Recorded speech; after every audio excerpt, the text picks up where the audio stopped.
ওরা আমার ছেলেটাকে কত কষ্ট দিয়ে মেরেছে, ওরা যদি আমার ছেলেটাকে গুলি করে মারত তবু তো আমার কিছু মনে হতো না। যে গায়ে আমি কোনোদিন কাউকে হাত দিতে দিই নাই, জোর গায়ে দাগ হবে, সেই গাটাকে ও তো কত কত বিক্ষত করে নিয়ে গেছে।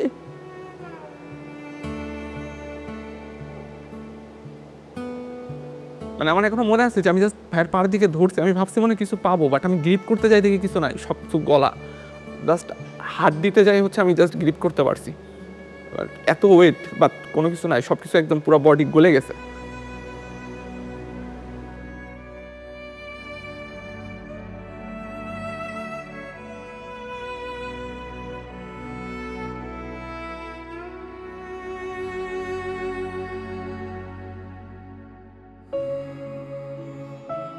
আমি দেশ নিয়েও ভাবতো, ও সবসময় দেশের কথা চিন্তা করতো।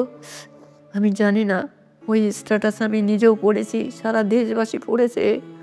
ওই স্ট্যাটাসের মধ্যে কি এমন ছিল ওদের এত গায়ে লাগছিল আমি জানি না।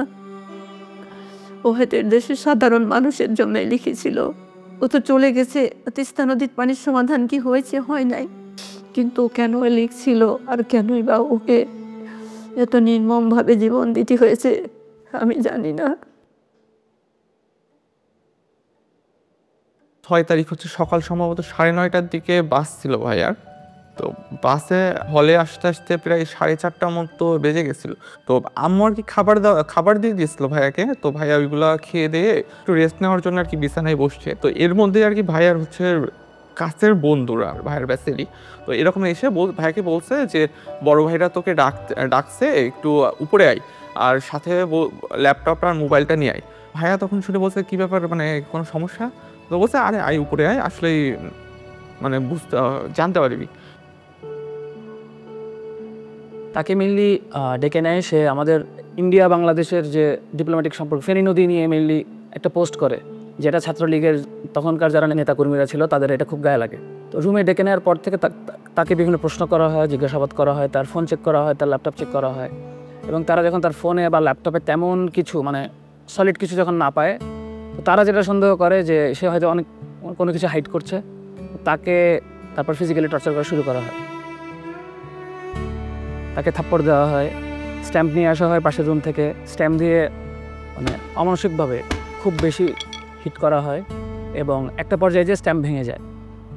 এর কিছুক্ষণ পরে আবার আরেকটা স্ট্যাম্প নিয়ে তাকে মারা হয়। তো সে একটা সময় পর সে যে মাটিতে লুটিয়ে পড়ে, সে বমি করে। আম্মু আসলে ওই টাইমে মোটামুটি 9:30টার দিকে হচ্ছে কয়েকবার কল দেওয়ার চেষ্টা করে, কিন্তু আম্মুর কল হচ্ছে ধরে নাই। তো আম্মুর কল না ধরার পরে হচ্ছে আম্মু আমাকে কয়েকবার এসে হচ্ছে বলছে যে কী ব্যাপার, হচ্ছে ভাইরে কল দিতেছি, কল ধরতেছে না কেন? তারপরে হচ্ছে 10:30টার দিকে আবার বলতেছে ভাইয়া কল ধরে না। তখন আব্বু অলরেডি ঘুমায় গেছে। তখন আর কি আমি হচ্ছে একটু চেক করতে গেলাম যে দেখি ভাইয়ার হচ্ছে ফেসবুকে অ্যাক্টিভ আছে কিনা, বা হচ্ছে ব্যাপার কি হচ্ছে ভাইয়ার কোনো রুমমেটের নাম্বার পাওয়া যায় কিনা। তো তখন আর কি ঢুকতে যেয়ে দেখি ফেসবুকে অ্যাক্টিভ, আর আমি ভাবলাম যে যেহেতু ফেসবুকে অ্যাক্টিভ আছে মনে হয়, তার মানে হয়তো মোবাইলটি চালাইতে মনে হয় ঘুমায় গেছে, যেহেতু অনেক টায়ার্ড। তো এই কারণে আম্মুকে বললাম যে যেহেতু জার্নি করে গেছে তো মনে হয় টায়ার্ড, এই জন্য মনে হয় ঘুমায় গেছে। তো এর মধ্যে আর হচ্ছে ওই দিন রাতে আর হচ্ছে আমাদের সাথে কোনো কথা হয় নাই। তাকে মোটামুটি মারতে মারতে তার তলপেটে হিট করা হয়। মৃত্যুর পর আমরা যেটা পরে দেখিয়েছিলাম তার বাড়িতে, তার পুরা 2 হাত 2 পা একদম কালছিটে পড়ে গিয়েছিল। তাকে শরীরে এমন কোনো জায়গা নেই যেখানে তাকে হিট করা হয় না। একটা পর্যায় পর সে যখন একদম খুব বমি করে ফেলে, তাকে ওয়াশরুমে নিয়ে ওয়াশ করা হয়, এরপর আবার রুমে নিয়ে মারা হয়। এই মারের মাঝখানে সে আমাদের যারা ব্যাচমেট ছিল, যাদেরকে সে চিনত, ইভেন তার রুমমেটও ছিল এর মধ্যে, তাদেরকে বিভিন্নভাবে রিকোয়েস্ট করে এবং কনভিন্স করার চেষ্টা করে যে সে আসলে কোনোভাবে কোনো কিছুর সাথে জড়িত না। পরিস্থিতি যখন খুব বেশি খারাপ হয়ে যায়, তারা ফাহাদকে ওয়াশ করে 2011 থেকে 2005 নাম্বার রুমে নিয়ে যায় চ্যাংদোলা করে। 2005-এ নেওয়ার পর তারা ছাত্রলীগের তখনকার নেতাকর্মীরা ঠিক করে যে তাকে যে করেই হোক মানে ডাক্তারের কাছে বা মেডিকেলে নিতে হবে। আবরারকে অ্যারেস্ট করার জন্য তখন অলরেডি পুলিশকে বলে দেওয়া হয়েছিল এবং পুলিশ গেটের বাইরে ওয়েট করছিল। কিন্তু পুলিশকে এই জন্যই তুলে দেওয়া যাচ্ছিল না, কারণ পুলিশ তখন বলেছিল যে হেঁটে যদি আবরার না আসতে পারে তাহলে তারা তাকে রিসিভ করবে না, কারণ তার দায় নেবে না। তারপর যদি কোনো সমস্যা হয় এটার দায় সে নিবে, তারা নিবে না। ফাহাদকে যখন 2005-এ নিয়ে আসা হয় তার আগেই ম্যাক্সিমাম যারা তাকে বেশি মেরেছিল তারা অলরেডি নিচে নেমে যায়, কারণ তারাও দেখছিল যে তার আসলে অবস্থাটা খুব ক্রিটিক্যাল। তখন আমাদের ব্যাচেরই কিছু যারা ছাত্রলীগ করতো তারাই এবং এক ব্যাচ সিনিয়র যারা ছিল এরাই বেশি মানে তাকে নিয়ে তখন হসপিটালে নেওয়া না নেওয়া এই কাজগুলো তখন চলছিল। তো সে যখন সিঁড়ির ল্যান্ডিংয়ে পৌঁছায় তখনই সে বলে যে ওকে নিয়ে আর টানাটানি না করতে একটু পানি খেতে চাই। আমার রুম নাম্বার ছিল 2007। আমি যখনই আসলে ওই সময়টা যখন মানে জেনেছি যে সে সিঁড়ির ল্যান্ডিংয়ে আছে, তো তখন যখনই বেরোতে চাই তখন ওখানে ছিল শামীম বিল্লাহ ছিল, সাইফুল ছিল আমাদের এক ফ্রেন্ড ট্রিপলির, এবং তারা মিলে তাকে মেনলি পানি খাওয়াচ্ছিল। তখনও তার রু ছিল। তা আমি আবার আমার রুমে ঢুকে ওই রুমে 2011-তে থাকা একজন প্রত্যক্ষদর্শী ছিল মোর্শেদ, তখন সে বলে আমাকে যে আসলে তার অবস্থা ভালো না। এর কিছুক্ষণ পরে আমি ল্যান্ডিংয়ের ওখানে যখন পৌঁছে তখন আবরারের তখন অলরেডি হুঁশ নাই। তো তার তখনও এক্সটার্নাল কোনো ব্লিডিং ছিল না, বাইরে কোনোভাবে কোনো ব্লিডিং ছিল না, কিন্তু তার তখন সে সেন্স ছিল না। তা আমরা ভাবি যে সে বেহুশ হয়ে গেছে হয়তো। তাকে আমরা 3-4 জন মিলে আমরা সিপিআর দিই। তাকে সিপিআর দেওয়ার সময় তার মুখ থেকে যে আওয়াজ বেরোচ্ছিলাম ভেবেছিলাম হয়তো কফ আটকে গিয়েছে। তো বসে তারপর কিছুক্ষণ পিঠের উপর বাড়ি দিতে থাকি, হয়তো ভাবি যে আসলে কফটা ক্লিয়ার হবে। এর কিছুক্ষণ পর ডাক্তার আসে। ডাক্তার যখন আসে তখন আমরা বারবার রিকোয়েস্ট করতে থাকি যে ওকে আমরা হাসপাতালে তাড়াতাড়ি নিয়ে যাই। আমি সেদিন রাতে ইমার্জেন্সি ডিউটিতে কর্মরত ছিলাম। তো রাত আনুমানিক 3টার দিকে আমি স্টুডেন্টের পক্ষ থেকে একটা কল পাই ল্যান্ড ফোনে, এবং আমাকে বলে যে একজন ছাত্র খুব অসুস্থ, আপনি একটু তাড়াতাড়ি হলে আসেন। অ্যাম্বুলেন্সে করে আমি শেরেবাংলা হলে যাই। যাওয়ার পরে আমি শেরেবাংলা হলের প্রথম তলা এবং দ্বিতীয় তলার মাঝখানে সিঁড়িতে আবরার ফাহাদকে ওখানে রেখে রাখা সহ অবস্থায় দেখতে পাই। পরে আমি তাকে পরীক্ষা নিরীক্ষা করার পর আমি দেখতে পাই যে সে মৃত, এবং পরীক্ষার সময় তার যখন পালস ব্লাড প্রেশার যখন চেক করি তো তখন দেখি যে তার শরীরের মধ্যে অনেক আঘাতের চিহ্ন। পরে এখানে তার কাপড় চোপড়ও দেখলাম যে ভিজা, এবং পুরা শরীর তা একদম ঠান্ডা হয়ে গেছে। পরে আমি যখন নিশ্চিত হলাম যে সে মারা গেছে, আমি ছাত্রদেরকে বললাম তো সে তো বেঁচে নাই। এই কথা বলার সাথে সাথে আমার আশেপাশে যে সমস্ত ছাত্ররা এতক্ষণ ভিড় করেছিল সবাই যার যার মতো পালিয়ে চলে গেল। কিছুক্ষণ পরে তখন তৎকালীন একজন ছাত্রনেতা সে ওখানে আসে এবং আমাকে পরিচয় দিয়ে আমার সাথে কথা বলতে শুরু করে। বলে যে এই আবরার ফাহাদের অনেক শ্বাসকষ্ট ছিল, তো সে হঠাৎ করে অসুস্থ হয়ে পড়ছে, তো আপনি তাকে মেডিকেলে নিয়ে যান। তা আমি তাকে বললাম যে দেখো সে তো মারা গেছে, তাকে আমি মেডিকেলে নিয়ে কী করব। মেডিকেলে তো আমি তাকেই নিব যে অসুস্থ, যার চিকিৎসা দরকার। পরে আমি হলের প্রভোস্ট স্যারকে ফোন দিই এবং ডিএসডব্লিউ স্যারকে ফোন দিই। ইতিমধ্যে ছাত্ররা যখন দেখছে যে আমি তাকে নিচ্ছি না, ওরা নিজেরা গিয়ে অ্যাম্বুলেন্স থেকে ট্রলিটা নামায় নিয়ে এসে তারা নিজেরাই আবরার ফাহাদকে ট্রলির উপর উঠে নিচতলায় করিডোরের সামনে তাকে রাখি। In the mean time DSW sir চলে আসেন, প্রভোস্ট স্যারও চলে আসেন। ওনাদেরকে আমি বললাম যে দেখেন ও তো মৃত। তো তখন পুলিশকে ফোন দেওয়া হয় এবং চকবাজার থানা থেকে পুলিশ চলে আসে অল্প সময়ের মধ্যে। আসার পরে পুলিশ তাকে নিয়ে তার সুরত হাল রিপোর্ট করে।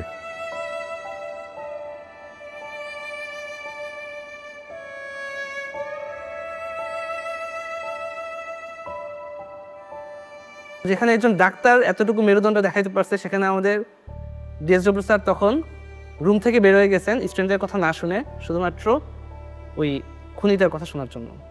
তখন যে আমাদের বইয়ের ছাত্রলীগের যে সেক্রেটারি, আমাদের শেরে বাংলা হলের যে ছাত্রলীগের সভাপতি রাসেল, 1 নম্বর আসামি আমাদের এই মামলা, সে ডিএসডব্লিউ স্যারের সাথে একদম নর্মালি ফ্র্যাঙ্কলি কথা বলছিল, এবং ঘটনাটা কেমনে সলভ করা যায় বা কেমনে ইজি করা যায় এই ব্যাপার, তাদের কথাবার্তার মধ্যে কোনো ধরনের রিগ্রেট ছিল না, কোনো অনুশোচনা ছিল না, কোনো ভয় ছিল না।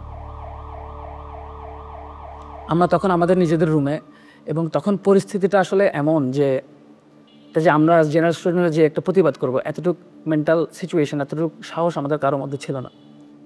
পরবর্তীতে আমি নিজে অবাক হয়ে যাই যে আমি কীভাবে ওই সময় নিজেকে ধরে রাখছিলাম যে একটা ডেড বডির সামনে এবং এতগুলো ছাত্রর সামনে আমি কথা বলতেছি। তারা হয়তো আমার গায়ে হাতও তুলতে পারতো, কিন্তু আমি কেমনে জানি ওই সময় নিজেই কেমনে জানি প্রিপেয়ার্ড হয়ে গেছিলাম। পরবর্তীতে যখন সময় যেতে থাকে আমার কেমন একটা মনের মধ্যে ভয় কাজ করতেছিল যে আমি কি করলাম, আসলে কি কাজটা ঠিক করলাম নাকি ভুল করলাম, হ্যাঁ, না কি করা উচিত ছিল। তারপর ভোরে যখন আমরা উঠি 4:30টার দিকে, ওঠার পরে এখন থেকে একটা কল আসলো, আমি নামাজে দাঁড়াইছি ওই সময় ফজরের সুন্নত পড়ার জন্যে। আর ওই সময় একটা ফোন আসে, ফোন আসার পরে কি আবার জিজ্ঞাসা করে আবরার ফাহাদ কী হয়, কী কোথায় লেখাপড়া করে, বিভিন্ন প্রশ্ন করার পর কয় সে খুব অসুস্থ, মারাত্মক অসুস্থ, আপনি যদি কোনো আত্মীয় স্বজন ঢাকায় থাকে তারপর ঢাকাতে ওই ঢাকা মেডিকেলে সে আছে, মেডিকেলে পাঠিয়ে দেন। ফজরের আজানের সম্ভবত কিছুক্ষণ পরে আব্বু আমাকে ঘুম থেকে ডেকে বলতেছে যে এই হচ্ছে ভাইয়া নাকি খুব অসুস্থ, ঢাকা মেডিকেলে নিয়ে গেছে, বুয়েট থেকে কল দিছিল, তুই দেখ তো ভাইয়ার রুমমেটদের কারো নাম্বার হচ্ছে আছে কিনা, থাকলে দে একটু কথা বলি। তো আমার কাছে হচ্ছে ভাইয়ার রুমমেটদের কোনো নাম্বার ছিল না, বাট আমি হচ্ছে চিন্তা করলাম যে দেখি যে ফেসবুক থেকে হচ্ছে কোনো নাম্বার পাওয়া যায় কিনা প্রোফাইল থেকে। তো ফেসবুক প্রোফাইলে যাওয়ার সময়, ভাইয়ার রুমমেটের ফেসবুক প্রোফাইলে যাওয়ার সময় আমি দেখতে পাই যে যে হচ্ছে ফার্স্টে একটা পোস্ট যে হচ্ছে আমাদের 17 বছরের শিক্ষার্থী আবরার ফাহাদ আর নেই, আমরা তার লাশ উদ্ধার করছি সিঁড়ির নিচ থেকে, আমরা জানি না তার কিভাবে কি হয়েছে, আমরা এর বিচার চাই। আমার যেন ও এখন সবচেয়ে বড় কষ্ট হয়। ওকে যখন মেরেছে তখনও হয়তো মা বলে চিৎকার দিতে পারি নাই। আপনারে যখন হচ্ছে জানাজা পড়া হবে, আমরা সবাই আশা করতেছিলাম আচ্ছা ঠিক আছে, এতক্ষণ পর্যন্ত ভিসি স্যার আসেন নাই, সমস্যা নাই, এখন স্যার আসবেন অ্যাটলিস্ট। কিন্তু সবাই অবাক হয়ে গেছে, তখনও ভিসি স্যার আসেন নাই। ইভেন পরের দিন ছাত্ররা আন্দোলন করতেছে, ছাত্ররা আমি বুঝাইতে পারবো না যে সিচুয়েশনটা কেমন। ছেলেপেলেরা বিশ্বাস করতে পারতেছে না যে আমার একটা ফ্রেন্ডকে এখানে মেরে ফেলা হয়েছে, নেক্সট টার্গেটটা আমি হইতে পারতাম, আমাকে মেরে ফেলা হবে। ছাত্ররা আন্দোলন করতেছে, স্যারের অপেক্ষা করতেছে, স্যার পরের দিন আমাদের সাথে দেখা করেন নাই।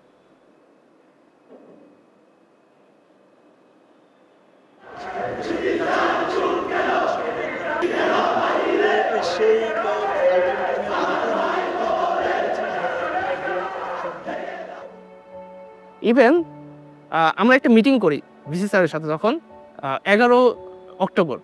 ওই মিটিংটা হচ্ছে সব মিডিয়াও প্রচার করছে।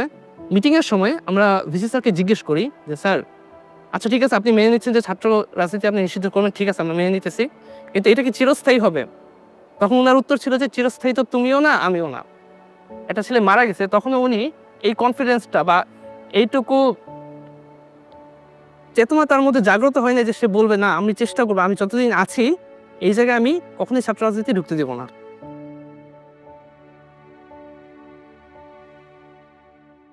আমার জানা মতে প্রত্যেকটা পাবলিক বিশ্ববিদ্যালয়ে একটা টর্চার সেল ছিল। কি ধরনের একটা শিক্ষা প্রতিষ্ঠান গড়ে উঠতে পারে যেখানে তার মধ্যে টর্চার সেল থাকাটা তার একটা আবশ্যক অংশ? আমাকে যদি প্রশ্ন করেন যে আপনার আসলে অপরাধটা কি, তাকে কেন এভাবে হত্যা করা হয়েছে, প্রথম পয়েন্ট যেটা আসবে সেটা হলো সে বাংলাদেশের স্বার্থ বিরোধী যে কাজগুলা গত সরকার করতো, গত আওয়ামী লীগ সরকার যে কাজগুলো করেছে তার প্রতিবাদ করা, তার নাম্বার 1 পয়েন্ট। ধর্ম পালন আর দেশের স্বার্থে কথা বলার বাইরে আসলে আবরার ফাহাদের আর কোনো অপরাধ ছিল হচ্ছে কাইন্ড অফ, যদি বলি এই বাংলাদেশে জন্ম নেওয়া, কাইন্ড অফ জিনিসটা আসলে এরকমেরই হয়ে গেছে, আর বইটা ভর্তি হওয়া।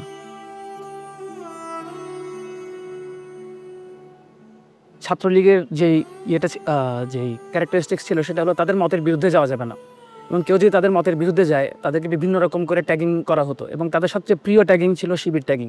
ছাত্রলীগ আসলে আবরারকে শিবির ট্যাগ দিয়ে তাকে হত্যা করার একটা এক্সকিউজ পায় এবং তাকে শেষ পর্যন্ত হত্যা করে।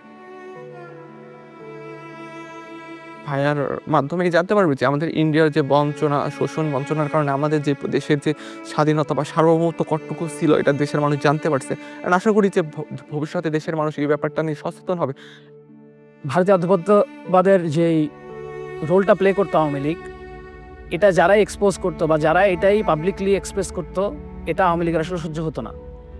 তো রুট লেভেলে ছাত্রলীগকে দিয়েই যারা এরকম প্রতিবাদ করতো তাদের শাস্তি করা হতো, এবং আমি মনে করি আবরারের যে হত্যাকাণ্ড এটা এরকমই একটা শাস্তি।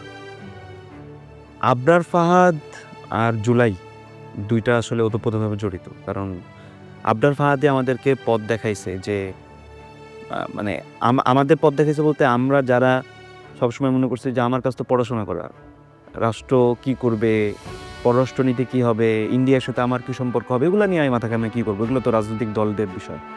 তো ওই জায়গা থেকে আবরার ফাহাদ আমাদের একটা বড় একটা অংশের জন্য সে পথ প্রদর্শক ছিল।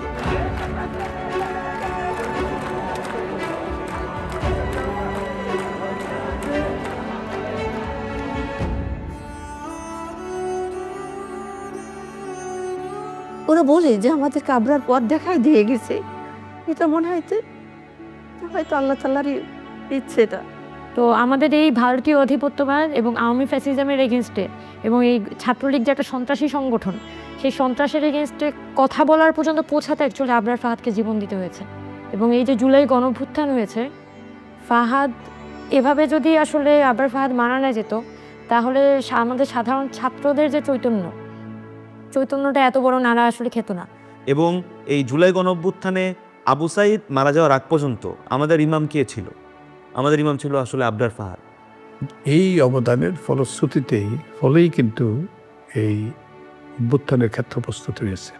সেই প্রেক্ষাপটটা আমাদেরকে ভুললে চলবে না, এবং এই প্রেক্ষাপটটা মনে রাখতে হবে আমাদের ভবিষ্যৎ বংশধরকে, যাতে এই রকম আর পরিস্থিতি সৃষ্টি না হয়। 6 বছর আমাকে ছেড়ে চলে গেছে, মনে একবার মনে হচ্ছে না আমাকে ছেড়ে চলে আসছি।